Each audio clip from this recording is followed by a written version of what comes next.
Perkenalkan, nama saya Selviana Alingskosat, NPM 12190021, kelas A, semester 7, program studi agribisnis, Fakultas Pertanian.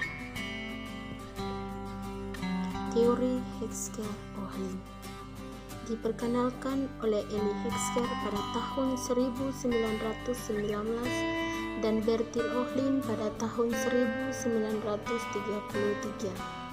Teori ini muncul karena perdagangan internasional belum mampu dijelaskan dalam teori keunggulan komparatif. Kelemahan teori klasik perdagangan internasional dapat terjadi karena adanya perbedaan dalam productivity of laboratorium antar negara. Teori HO menyatakan penyebab perbedaan produktivitas karena adanya jumlah atau proporsi faktor produksi yang memiliki atau endomen faktor oleh masing-masing negara, sehingga selanjutnya menyebabkan terjadinya perbedaan harga barang yang dihasilkan. Yang berikut model perekonomian dengan dua sektor. Asumsi 1. Ada dua faktor produksi, yaitu tenaga kerja dan kapital. 2.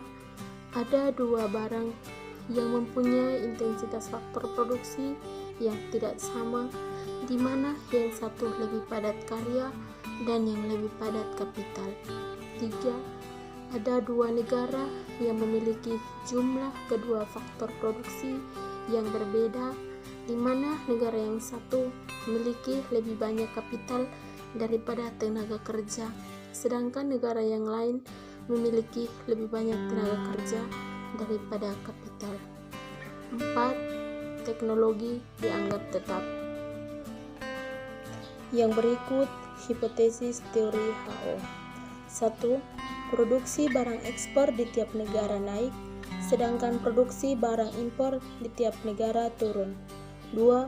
Harga laboratorium di kedua negara cenderung sama, harga barang A di kedua negara cenderung sama, demikian pula harga barang B di kedua negara cenderung sama. 3. Harga atau biaya produksi suatu barang akan ditentukan oleh jumlah atau proporsi faktor produksi yang memiliki masing-masing negara.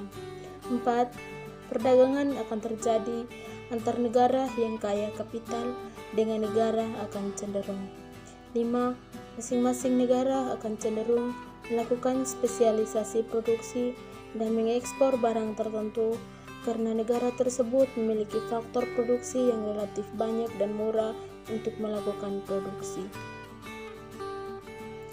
Berikut kelemahan asumsi teori HO. 1. Asumsi bahwa kedua negara menggunakan teknologi yang sama dalam memproduksi adalah tidak valid. 2. Asumsi persaingan sempurna dalam semua pasar produk dan faktor produksi lebih menjadi masalah. 3. Asumsi tidak ada mobilitas faktor internasional. Adanya mobilitas faktor secara internasional mampu mensubstitusikan perdagangan internasional yang menghasilkan kesamaan relatif harga produk dan harga faktor antar negara. 4. Asumsi spesialisasi penuh suatu negara dalam memproduksi suatu komoditi jika melakukan perdagangan tidak sepenuhnya berlaku karena banyak negara yang masih memproduksi komoditi yang sebagian besar adalah dari impor. Terima kasih.